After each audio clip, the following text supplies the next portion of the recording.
All right, so we'll say good morning. Let's begin. Exciting daf of Gemara ahead of us today. Today's daf is Samech Vav 66. We are picking up Samech Hamid Beis 65b. So we'll say let's just take a quick look. I know we did it yesterday, but let's just begin from Samech Hamid Beis 2, 4, 6, 8, 9 lines up from the bottom, just by the Tan Rabbanan. We did this case, but let's just we'll go through it quickly. Tan Rabbanan, Sinor Shechakaku Olabasav Kavu. So we'll say if you have a tzinor, which means a pipe or a gutter that was hollowed out. In other words, so we'll say, so you take a piece of wood, you hollow it out, you make it into a pipe or into a gutter that was hollowed out and then attached to the ground. So the halacha is posel es ha-mikvah.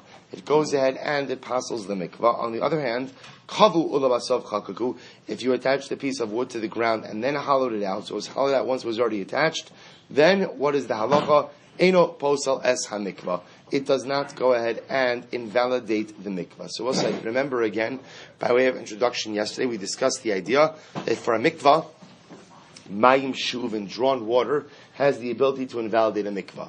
Now the definition of drawn water, as we see from this brisa, is you could have rainwater, but if rainwater goes through a kli, goes through a utensil, that renders it mayim shuvin, and could potentially go ahead and undermine the kashrus of the mikvah. So the Gemara says the following. Therefore, what the brisa seems to be saying is, if you take something that is a kli, like this tzinor, even if you attach it to the ground, it still retains its identity as a kli. Therefore, if water runs through it, that water is called mayim shuvin, drawn water. Mikvah is pasul.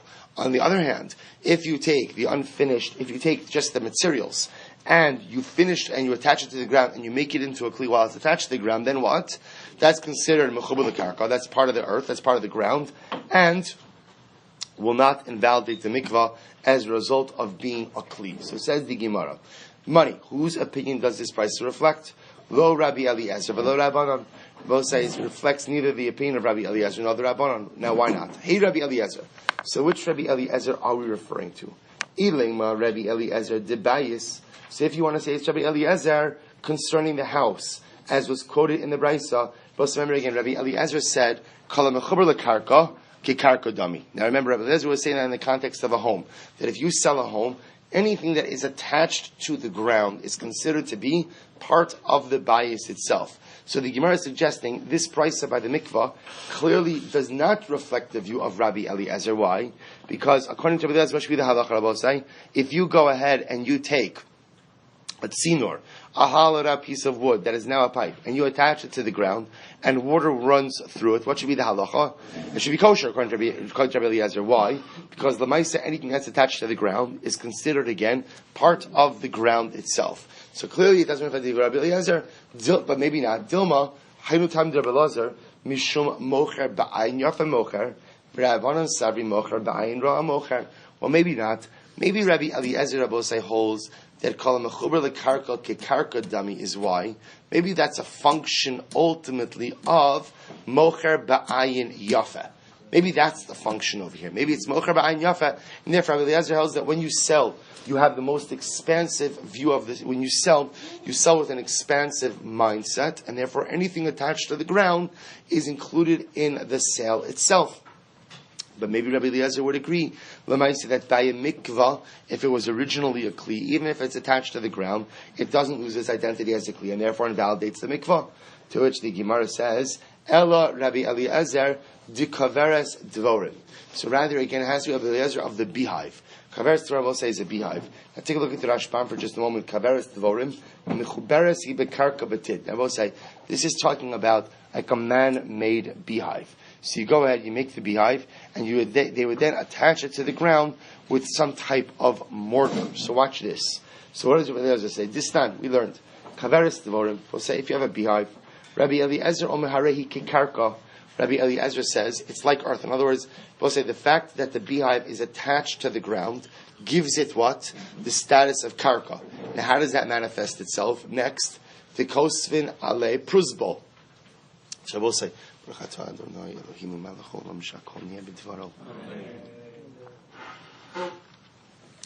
So what that means on a practical level is the following. Shemitah comes along and cancels out all debts. So we'll say, so what's the halacha? There's something called the pruzbol. The Rashbam goes into this in Arichos, but we'll just tell you this outside. So the halacha is by pruzbal. So Hillel saw that as the Shemitah year was approaching, people stopped lending money, right? Because they remember again, Jewish lending, halachic lending in general, is not a very profitable business because of the inability to go ahead and charge interest. Fine, but it's a chesed to lend another Jew money, so that's what we do. Come Shemitah, literally everything is wiped out. So Hillel saw, and understandably so, people were reticent to lend money as the Shemitah year approached. So as a result, Hillel developed a mechanism called a pruzbal, where essentially, again, a person hands over their debts to Beis Din. Shemitah only cancels personal debts, does not cancel debts held by Beis Din, and therefore, again, the debt remains collectible even after the Shemitah year. Now, look at my pruzbal. Will says that pruzbal must be secured by karka. In other words, that there must be some land to back up that debt. It could be a very small amount of land, but it must be some amount of land. So Rabbi Eliezer is just saying over here, Rabbi Eliezer, is saying that Lamaisa, if you have a beehive, that is enough for pruzbal purposes. Top of Samech Vav. Ve'eno mekabelas tuma. Furthermore, Rabbi will say a beehive is not mekabel tuma. So why is a beehive not mekabel tuma? Look at the Rashbam and Samech Vav. Ve'eno mekabelas tuma. Zua kaveres bimkoma. Techeva nemechuberes ila karka. Yatsa mitoras kli. So we'll say ultimately again because it is attached to the ground. Remember, earth is not mekabel tuma. Earth is not mekabel tuma. Therefore, again, because this beehive is attached to the earth, therefore it is not mekabel tuma. He goes on, Vigama dvasha besucha eino makabel tuma debatal agabe kaveres. We'll say not only that, but the honey that's inside of it is also not makabel tuma. Why?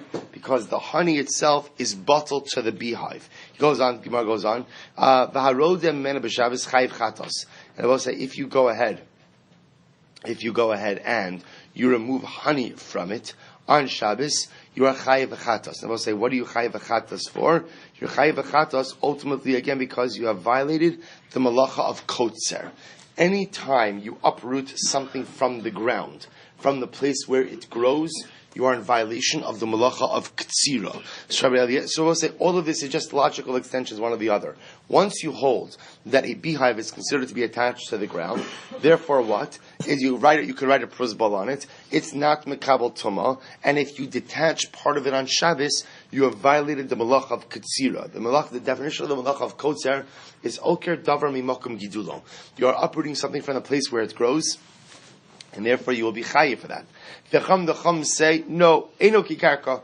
The Chachamim disagree. They say the beehive is not like karka, and therefore again, the inkos v'nalei pruzbal. Therefore again, you can't write a pruzbal, meaning it's not considered to be land, and therefore it can't be used for a pruzbal. Or mekabelas tuma, and it is mekabel tuma, Rabbi said, because it is considered to be an object and not karka. And if one goes ahead and removes some of the honey on Shabbos, then one is going to be pater. So both say, the Gemara suggests the following. We see over here that essentially what does Rabbi Eliezer hold? Rabbi Eliezer holds that an object that is mechuber lekarka is considered like what? Karka. And therefore again, clearly the Mishnah by mikvah or the Brisa by mikvah does not reflect the view of Rabbi Eliezer. Because you must remember again, in the mikveh case, what are we saying? That if you have an object that is a kli, and you attach that kli to the ground, and the water runs through it, so again, the mikvah's puzzle. What does that show you? That shows you that even if you take a kli and attach it to the ground, it still has the status of a kli. So even if something is mechuber lekarka, it's not kekarka. The Gemara suggests this brisa of the mikvah does not reflect the view of Rabbi Eliezer. Which Rabbi Eliezer? Rabbi Eliezer of the beehive. Because Rabbi Eliezer of the beehive holds that again, anything that is mechuber lekarka does become like karka. To which the Gemara says, well, one second. Maybe the beehive case is different. Hasam kida amar Rabbi Eliezer, taima dam Rabbi Lazar. Hasam kida amar Rabbi Lazar. We'll say Rabbi Lazar explains Rabbi Eliezer, two different people. Rabbi Lazar is Rabbi Lazar ben Pedas, Bar Pedas. So Rabbi Lazar explains the shita of Rabbi Eliezer. The amar Rabbi Lazar, my taima de Rabbi Eliezer. So Rabbi Lazar says, what's Rabbi Eliezer's logic? Dichsiv. In other words, we'll say, why is it that Rabbi Eliezer holds that a beehive that is attached to the ground is considered to be like karka? So we'll say, we automatically assume that the reason for that is kala mechuber lekarka kikarka dami. Anything that is attached to the ground is like the ground. The Rabbi Elazar is suggesting that no, Rabbi Elazar has a different shita. Kedechsev vayitpal oso bayaras hadvash. He dipped his staff, literally in the yaras hadvash. Take a look at the Rashbam for just a moment. The Rashbam says, "Hachi gasina hasam am Rabbi Elazar, my time Rabbi Elazar. The chashav the kaveres tvarim ki mechuber dechsev vayitpal oso bayaras hadvash beyahonas an ksev o bedvash b'makom giduli maris." So let's listen to this. Remember, this is the Navi talks about this story in Shmuel Aleph. So what happens? Shaul, they're at war, and Shaul tells the army, essentially, no one's allowed to eat until we vanquish the enemy. And he says, whoever eats before we vanquish the enemy is liable to death. Yonasan, who is Shaul's son, does not know of this directive of his father. And what does he do? He's out also fighting. He sees some honey. He dips his staff into the honey and eats the honey. So also listen to this. So Rabbi Eliezer notes that it's interesting that the Navi refers to the honey as Yaras Devash. Yaras Devash. Now Yaras Devash literally translates as a forest of honey. Forest of honey. So what do we learn from here? My Yar. The assumption is, where is he getting honey from? A beehive, right? That's the assumption. A beehive. I just want to point out, interestingly enough, like when we speak about Eretz Yisrael being an Eretz Chalav U'Devash. So remember again, the Devash that the Torah refers to is not bee honey; it's date honey. Interestingly enough. So again, we're used to more here, bee honey. But again, in any event, here it's actually talking about bee honey. So where do you get bee honey from? You get bee honey from a beehive. So says the Gemara, says the Rabbi Eliezer Darshans. So therefore, the Navi goes out of its way to call a beehive a Ya'aras Devash. Why does it call it a Ya'aras Devash? So Rabbi Eliezer understands that the Torah is trying to teach us a lesson. What's the lesson? Ma Ya'ar hatolish mimenu b'Shabbos chayiv chatos. Both say just like a ya'ar, just like a forest.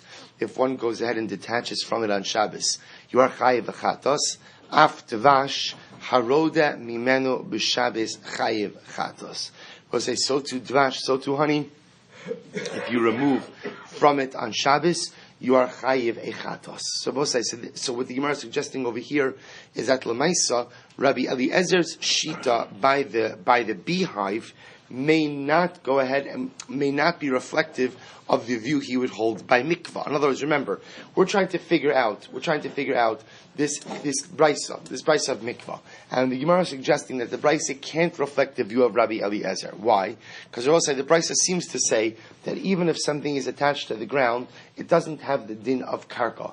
There seems to contradict the view of Rabbi Eliezer, because after Rabbi Eliezer that once the beehive is attached to the ground, it's what? It's considered like karka. So we thought based on that, Rabbi Eliezer holds kol mechuber lekarka kekarka dami.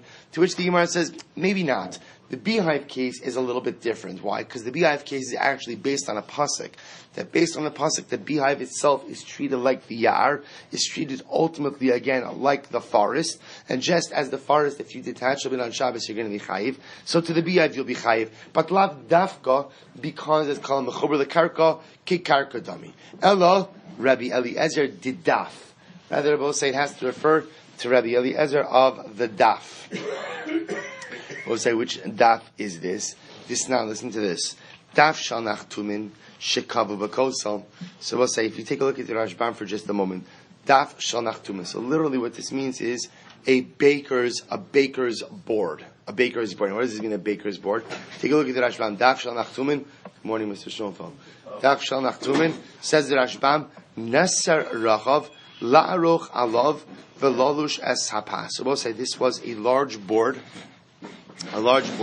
to go ahead and arrange the dough on it and to knead the dough.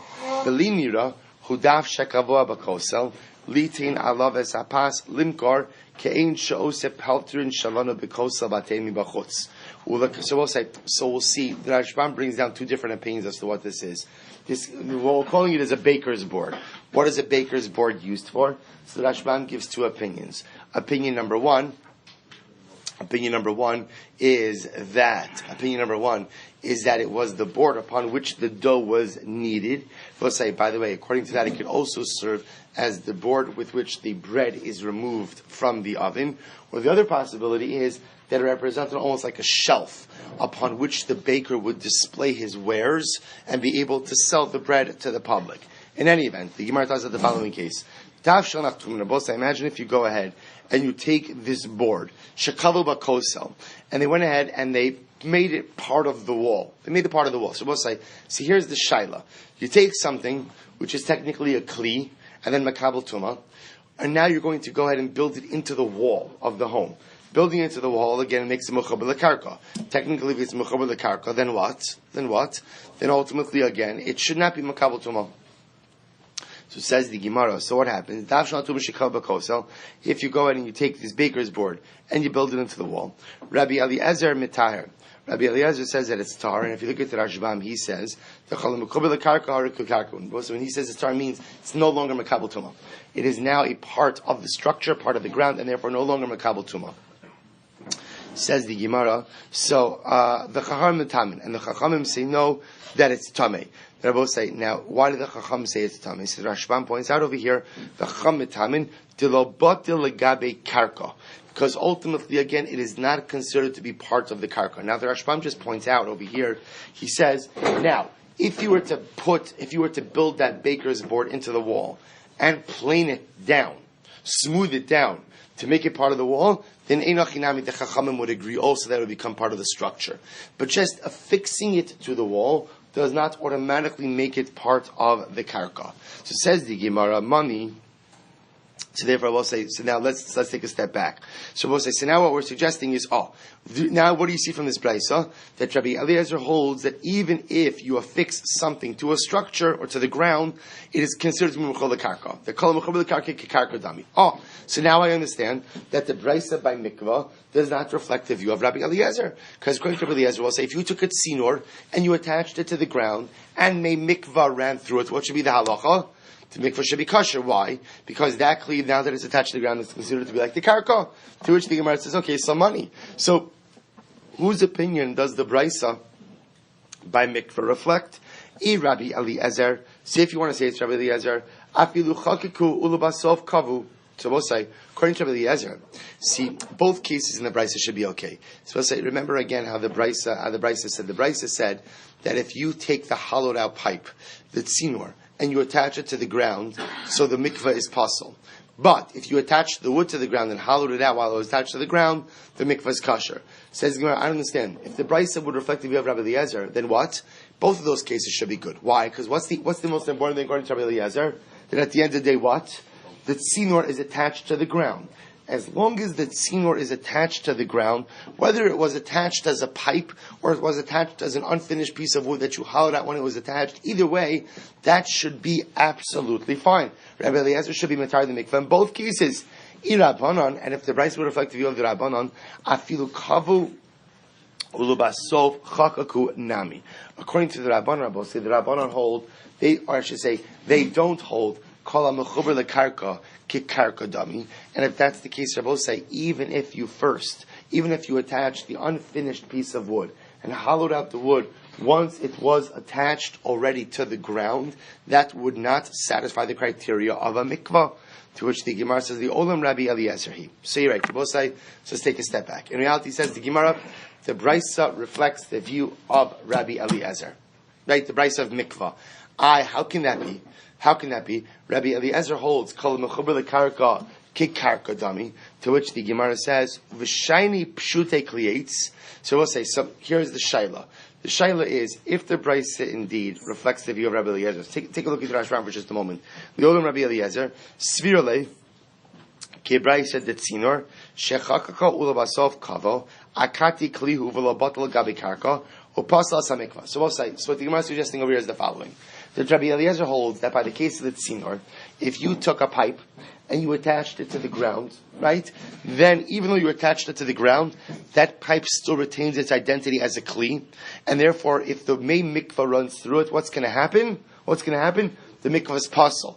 But how does that shtin with what we just said over here by the baker's board? Because remember again, what did we just say about the baker's board? That according to Rabbi Eliezer, if you take the baker's board and you attach it to the wall of your house, then what? Then what?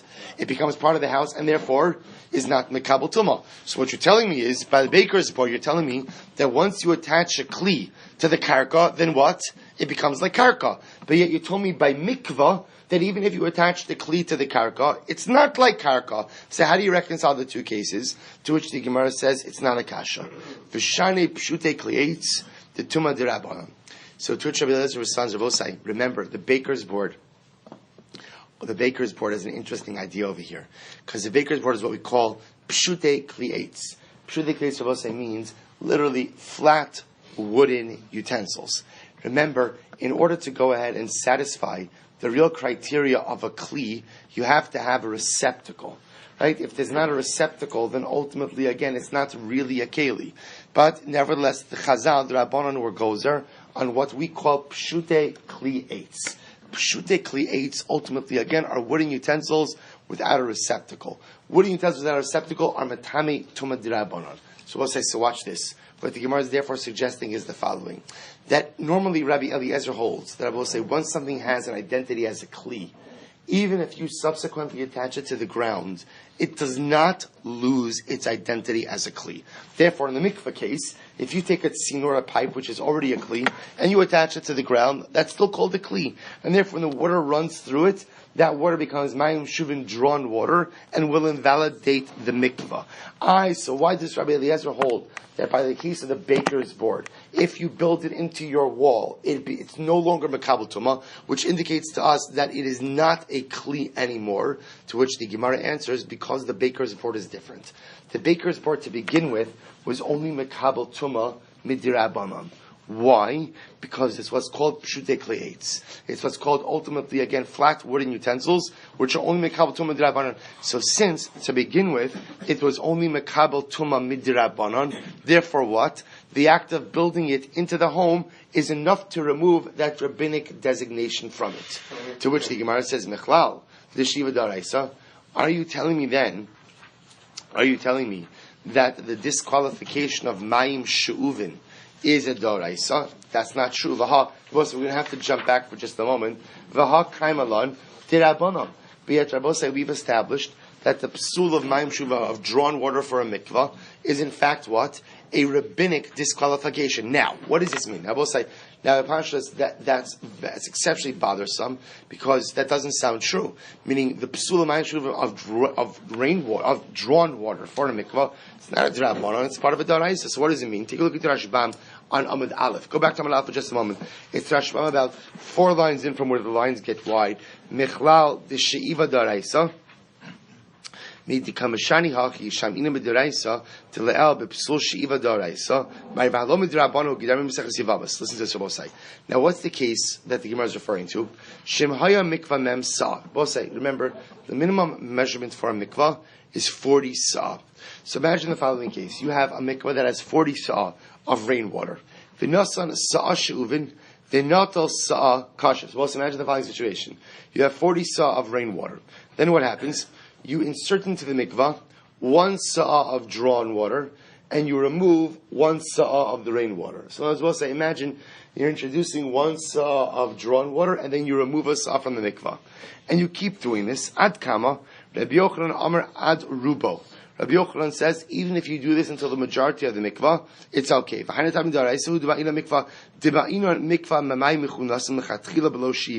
we'll say, so without getting into the intricacies over here, what the Gemara suggests is the following. We'll say, if you have a mikvah that is already a standing mikvah of 40 sa'a of rainwater, that mikvah is kosher to the point that even if you were to keep introducing drawn water and remove mikvah water, so the mikvah would still retain its validity. It's only d'Rabbanan we don't like you doing this. So says the Gemara will say the following. Follow the train of thought over here. So the Gemara is suggesting, remember, that the brisa by mikvah reflects the view of Rabbi Eliezer. The only problem we have with that, and therefore Rabbi Eliezer will hold, that if something is considered to be a kli, even if you attach it to the ground, it still retains its identity as a kli. See, even if you go ahead and you take a pipe and you attach it to the ground, it's not considered mechabul lekarka, and if water runs through it, it will invalidate the mikvah. So why does Rabbi Eliezer hold that if you take the baker's board and attach it to your home, then it's no longer mekabel tumah, which sounds like if you attach the kli to the ground, it becomes like the karka itself, to which the Gemara answers, because by the baker's board, it's only dealing with tumah d'Rabbanan. So by tumah d'Rabbanan, it's enough if you build it into the home. Rabbi Eliezer is going to say it's no longer mekabel tumah, it's no longer a kli, it's like karka. To which the Gemara says, so you're making it sound like that the psul by the price of mikvah is a psul daraisa. But in fact, the case of the Brisa Rabbosai is only talking about a case of where mayim she'uvin would be problematic on a rabbinic level. If that's the case that you tell me that Rabbi Eliezer is mekel on a rabbinic level, then what? Then even if you take the pipe and you attach it to the ground, that should be considered mechubel lekarka. And what? In Shnana validate the mikvah. Back to Amud Beis. Vod. Furthermore, Ham Rabbi Yossi Rabbi Chanina. B'daf shal mateches machlokes. Furthermore, Rabbi Yossi Rabbi Chanina understood that the machlokes between Rabbi Eliezer and the Chachamim was in fact regarding a metal baker's board, not about a wooden baker's board. Rabbi Yossi, if you understand metal, once you introduce metal into this equation, then what? Everything changes. Because remember, Rabbi Yossi, metal is mekabel tumah d'oraisa, right? Unlike pshutei klei'etz, unlike flat wooden utensils, which are only mekabel tumah d'Rabbanan, metal is mekabel tumah mid'oraisa. Well, if that's the case, Rabbi Yossi, then what you have over here is what? You have Rabbi Eliezer saying that even once you take a metal utensil and build it into the wall of the home, it is considered to be muchur lekarka, and therefore what? Rabbi Yossi, once you affix a kli to the ground, it is muchur lekarka. If that's the case, then there is no way to set out the brisa by mikvah in accordance with Rabbi Eliezer. So what's happening over here? To which the Gemara says, you're right. Liolam Rabbanani. We'll say you are right. Rather, you have to say that the Brisa reflects the view of the Rabbanan. So it says the Gemara, "V'shayni she'iva d'Rabbanan," and ultimately, again, the case. Take a look at what say at the Rashbam. Liolam Rabbanan didafu. And we'll say you have to say like this. You have to say that the Brisa by mikvah reflects the view of the Rabbanan in the case of the baker's board. What we call the daf? What was the sheet of the Rabbanan by the daf? We'll say the Rabbanan hold that if you took that daf and you built it into your home, or you built it into the wall, what's the halacha? The halacha is it still retains its identity as a kli, and therefore is mekabel tumah. Therefore, again, their view is reflected in the Brisa by mikvah. Therefore, if you fashion the pipe into a kli and affixed that pipe to the ground, the pipe still retains its identity as a kli, and therefore will invalidate the mikvah. V'shayni she'iva d'Rabbanan. And I will say, I'm sorry, let's first finish the Rashbam. The Rashbam says, "Udekashu lecha gabe tzinor, afilu kavu ulabasov chakaku, nami yipasal mikvah." Tap Rashbam on Samech Vav on the days. L'Rabbanan d'metamile gabe daf, v'chashivi lei kli b'chol inyanim, afilu b'kavu ulabasov chakaku, shayni she'iva d'Rabbanan. So let's listen to this. To which the Gemara answers, well, according to the Rabbanan and Rabbosai, both cases should be invalid. Whether you attach an already created pipe to the ground, or whether you go ahead and what? Or whether you attach the unfinished piece of wood and carve it out, both should be puzzle. To which the Gemara says, you're right, except the fact that this psul mayim shubin is only d'Rabbanan, and therefore, because it's d'Rabbanan, it will be more mekel. So I'll say, how does the kula manifest itself? The kula manifests itself in the following way. Therefore, according to the Rabbanan, we'll say, if you have a tzingor, if you have a pipe that is already a kli, and you attach it to the ground, the act of attaching it to the ground does not make it karka. The act of attaching it to the ground still allows it to retain its identity as a kli, and therefore, if the water runs through it, it will invalidate the water for the mikvah as mayim shuvin. However, if you take the unprocessed piece of material, like wood, and you attach that to the ground, and you hollow it out into a pipe while it's already attached to the ground, then the Rabbanan will say, okay, in that case, it's fine. Even though normally the Rabbanan would say that's still called the Kli, but because the Psul of Mayim Shum that we're dealing with is only a Psul de Rabbanan, therefore we're allowed to be Mekel in this case, where you've attached it first and made it into a Kli while it was already attached. Ihaki, if that's the case, Afilu chakaku lebasof kavu. I got a little bit ahead of myself. Iyaki, if that's the case, afilu chakaku ulebasof kavu. But say if that's the case, then I don't understand. Even in a situation where you made it into a pipe and you attached it to the ground, it should also be okay. Why? Because if you're telling me that we're dealing that the psul ma'im shuvin over here is a psul d'Rabbanan, so I be machmir. In other words, that just go ahead and let the mikvah be kosher in that case as well. To which the Gemara says, no. Shiny asam diika toras kli alav b'talosh. We'll say that's different because since already again this pipe is mamash a keli, right? Before it's attached to the ground, it's mamash a kli, so we can't be that mikol. In that case, when you attach it to the ground, it still retains its identity as a kli. So we'll say the way we end off ultimately again in this particular case, we'll say, and this you should know, this indeed is halacha l'maisa. This is how the Rambam Basra paskins that if you have a pipe that was fashioned as a pipe, well, I should say this is how the Gemara paskins in this particular case of shu'uvin. Can't necessarily apply to all the mikvos, but for our purposes today, if you took the pipe and you made it into a pipe and then attached it to the ground, it still retains its identity as a pipe, and therefore what? Will invalidate the mikvah, because the water that goes through will be ma'im shuvin. Masha'inkin, if you attach the raw material to the ground, hollow out the raw material and make it into a pipe like that, that's considered to be like karka, and will not invalidate the mikvah through ma'im shuvin. And I will say, now remember, all of that's by mikvah. That's by mikvah. Now understand, in the other cases, it is clear that we are accepting the view of Rabbi Eliezer. That's what? Kala mechuber lekarka ki karka dami. That shita comes up over and over and over again. So let's go weiter. So, by Rabbi Yosef, is the following kasha. Make yishamim she chashav aleim lahadiach asa itztrabulin mahu l'zrab. So let's listen to this. A little bit of background here. The halacha is that in order for an item, let's say a food item, to be makabel tumah, it has to be huchsher. It has to be also receptive. How does an object become receptive to makabel tumah? It comes in contact with liquid. But that's only if, the classic case is where you want the object to get wet. But the truth is, to take it a step further, even if you don't want the object to get wet, but you wanted the liquid that is coming about, so that'll also be machshir the item. So for example, I'll give you an example of this. Let's say it's raining, and you want your car to get washed. Right? You're excited because your car is going to get washed. And then the water from the car spritzes onto your produce. So we'll say that will be machshir the produce lekabel tumah. Why? Because you had das that you wanted that water. So in other words, even if I don't want the water to get the produce wet, but I want the water, that water has the ability to be machshir the produce to make it tameh. So the Gemara is going to do a very interesting question. What happens if I want the water, but I want the water for something that is mechuber lekarka? So does that go ahead and does that water then allow my produce to become huchshur l'tumah? Now I will say, so understand something. The reason why this is a kasha is because when, let's say, water comes on something, when water comes on crops that are mechuber l'karka, does it make them huchshur l'kabel tumah? Of course, the answer to that is no. Because if the answer to that is yes, then what? Then everything's tameh. Because also, remember again, by definition, every crop requires rain. So that would mean that every single crop, by definition, is huchshur l'kabel tumah. Which was, you understand what that would create? What that would create is a situation where your workers, before they went into the field, maybe have to go to the mikvah, ready them. So it creates an impossible situation. But the shiloh over here is, what happens if you want the rainwater for something that is mechuber lekarka? Is that able to be machshir the produce as well? To which the Gemara says, so we'll say, the example the Gemara gives is the itztrabulin. So remember, we said the itztrabulin in the Mishnah.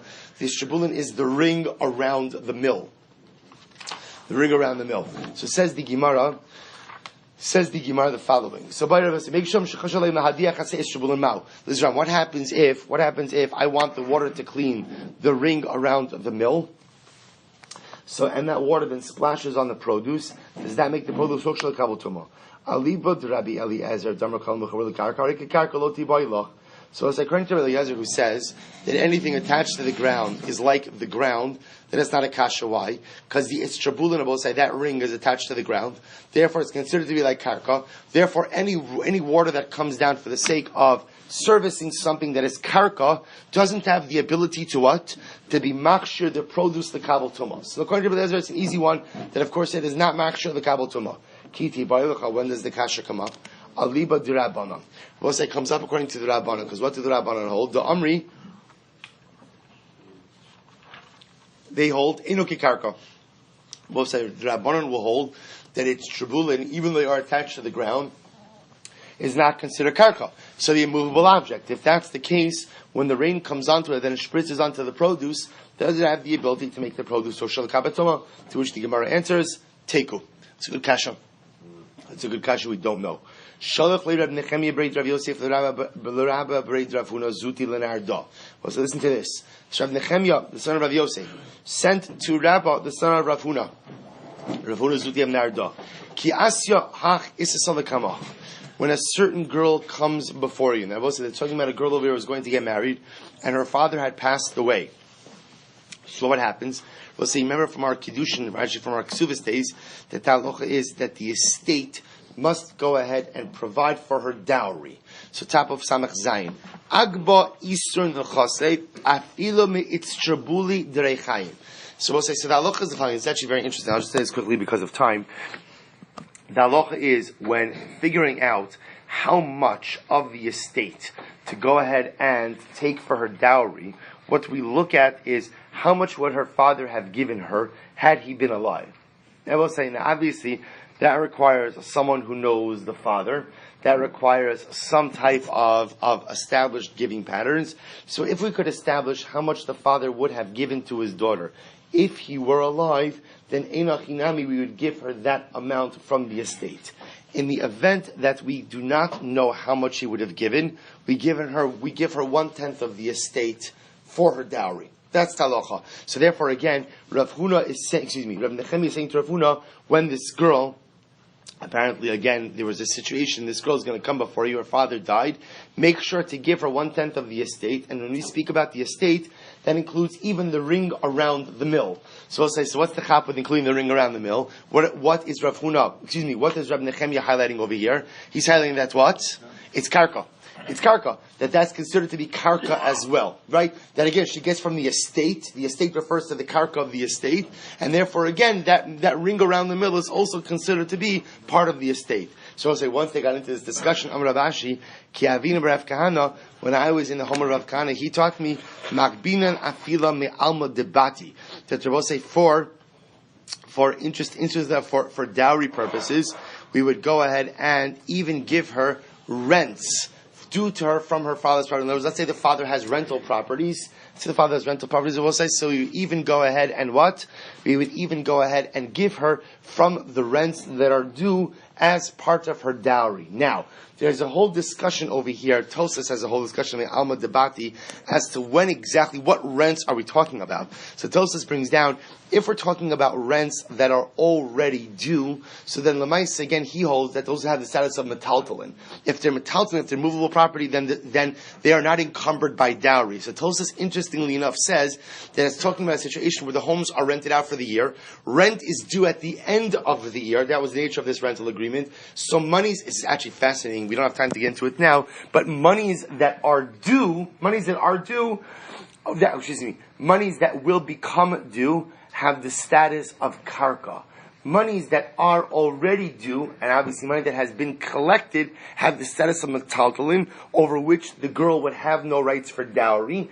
But monies that will become due have the status ultimately again of karka, and therefore ultimately could be encumbered or could be put towards the girl's dowry. So again, if we know what her father would have given her, we give her that amount. If we don't know what her father would have given her, we give her 1/10. The chiddush over here is that she even gets to collect either from the itztrabuli, from the mill ring, which is because it's mechuber lekarka, is considered like karka, or from the rents that will become due in the future, they're considered like karka. So I will say, bottom line, the way we close out this sugya is we paskin like Rabbi Eliezer, and therefore again, kala mechuber lekarka, kikarka dami, anything that is attached to the ground is considered to be part of the ground, and therefore again, at least for home sale purposes, when you sell someone your home, anything that is mechuber, ultimately again will be included in the sale as well. Obviously, with certain qualifications. But again, lest we think that we can apply this concept to every case, you see it's not necessarily true, because you see there are exceptions to this rule. Mikvah may be an exception to the rule. The baker's board may be an exception to the rule. But again, b'derech klal, we will pass in the kol mechuber lekarka, kikarka dami. Shkoyach.